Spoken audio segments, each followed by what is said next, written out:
Shalom, selamat malam. Kembali lagi di segmen Teduh with SS bersama saya Devi Siloto. Pada malam hari ini saya akan membawakan renungan singkat yang saya ambil di dalam Matius 18 ayat 21 hingga 22. Saya akan bacakan. Kemudian datanglah Petrus dan berkata kepada Yesus, "Tuhan, sampai berapa kali aku harus mengampuni saudaraku jika ia berbuat dosa terhadap aku? Sampai 7 kali?" Yesus berkata kepadanya, "Bukan, aku berkata kepadamu, bukan sampai 7 kali, melainkan sampai 70 kali 7 kali." Firman Tuhan renungan singkat pada malam hari ini saya beri judul Memaafkan dan Mengampuni. Jika kita pikir-pikir, kalau memaafkan dan mengampuni itu sama artinya, sama-sama kita menghilangkan rasa dendam kita atau rasa benci kita terhadap orang lain.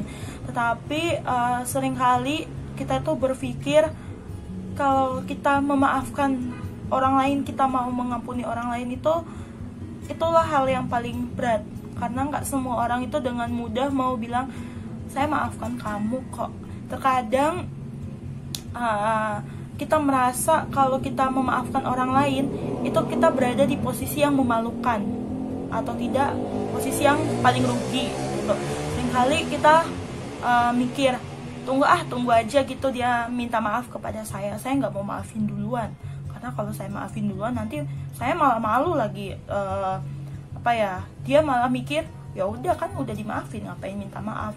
Kadang kita terlalu gengsi sama diri kita untuk memaafkan orang lain, karena itu yang tadi saya bilang, kita selalu mikir, wah nanti saya rugi nih kalau saya maafin dia duluan, mending saya nunggu dia minta maaf kepada saya gitu. Karena ketika kita ingin mengampuni orang lain, kita ingin memaafkan orang lain, itu bukanlah suatu yang mudah gitu sebenarnya. Karena ketika kita udah disakiti, ketika kita difitnah, dikecewain, kadang kita mau memaafkan orang tersebut aja susah banget gitu loh. Susah, kayak yang pasti kita mikir, nanti kalau saya udah maafin dia pasti semena-mena lagi sama saya, kayak gitu. Namun kita sebagai orang percaya, kita sebagai orang percaya, mengampuni itu, memaafkan orang lain itu adalah sebuah keharusan, yang dimana hal tersebut berarti kalau kita mengampuni orang lain, kita mau memaafkan orang lain itu adalah hal yang wajib. Karena di Alkitab berulang kali ditegaskan bagaimana kita tuh harus mengampuni orang lain gitu. Pasti banyak dari kita seperti yang tadi saya sering bilang, kalau kita itu pasti merasa rugi kalau kita memaafkan orang lain, kita mengampuni orang lain, karena kita tetap masih berpikir kalau kita ampuni dia pasti mungkin dia semena-mena sama kita lagi gitu. Tapi sesungguhnya ada dampak, ada keuntungan, manfaat yang besar ketika kita mau mengampuni orang lain. Yang pertama itu, kesalahan kita diampuni oleh Tuhan. Siapa sih manusia yang gak berdosa di muka bumi ini? Kita gak mau memaafkan orang lain, kita gak mau mengampuni orang lain, tetapi kita kembali ke diri kita sendiri. Saya juga orang berdosa, saya juga orang yang punya salah gitu. Nah, di Matius 6 ayat 14 itu berkata, "Karena jikalau kamu mengampuni kesalahan orang, Bapamu yang di surga akan mengampuni kamu juga." Syarat utama ketika kita ingin kesalahan kita dimaafkan juga oleh Tuhan adalah kita terlebih dahulu mengampuni kesalahan orang. Ketika kita melepaskan pengampunan, ketika kita dengan mudah mau memaafkan orang lain tanpa ada rasa benci, tanpa ada rasa terpaksa, tetapi kita mengampuni, kita memaafkan orang tersebut dengan rasa tulus, itu tentu saja akan berdampak baik dengan diri kita dan selain dengan diri kita juga akan membangun hubungan dengan Tuhan. Karena Tuhan sudah terlebih dahulu memaafkan kita, kenapa kita tidak mau memaafkan orang lain gitu. Sebab Tuhan mengasihi dan mengampuni orang-orang yang bisa juga, yang juga. Yang kedua, ada perasaan lega, sukacita, dan damai sejahtera.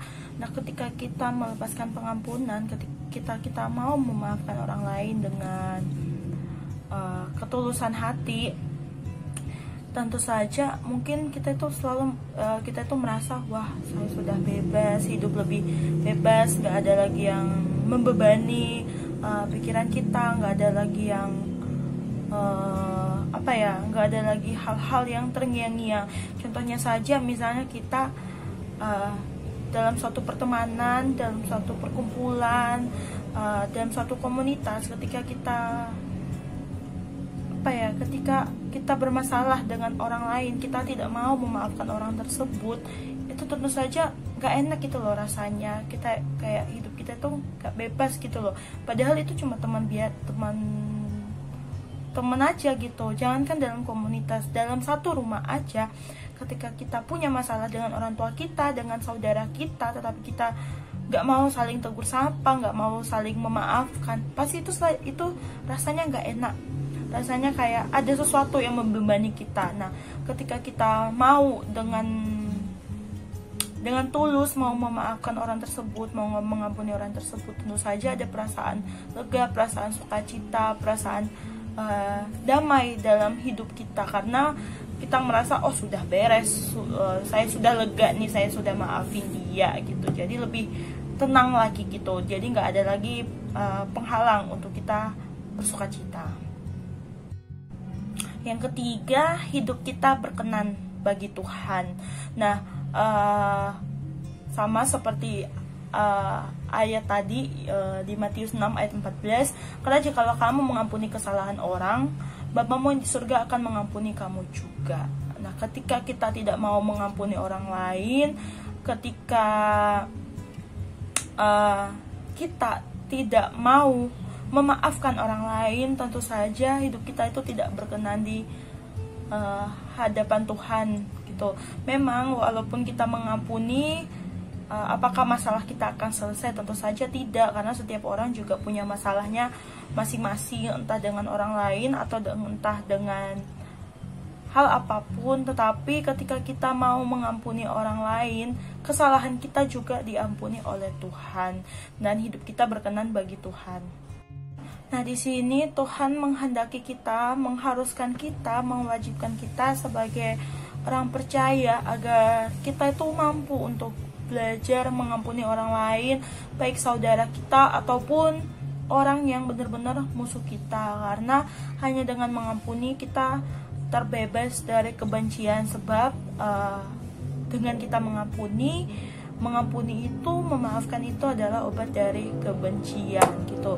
Mengapa kita tidak mau mengampuni orang lain, padahal Tuhan sendiri sudah mengampuni, memaafkan kita terlebih dahulu. Padahal kalau dipikir-pikir, ngapain sih susah-susah Tuhan Yesus disalibkan gitu, hanya untuk orang lain. Misalnya kalau Tuhan Yesus punya ego yang tinggi, Tuhan Yesus punya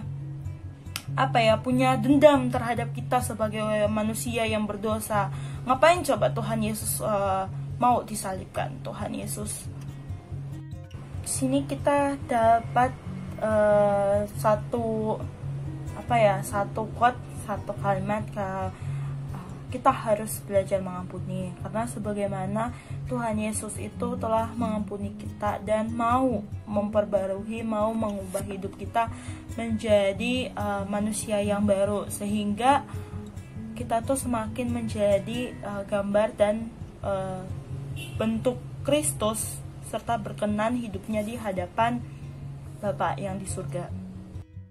Yang perlu kita ketahui bahwa ketika kita mengampuni orang lain, lakukanlah itu dengan ketulusan hati kita, yang benar-benar dari kemauan hati kita. Karena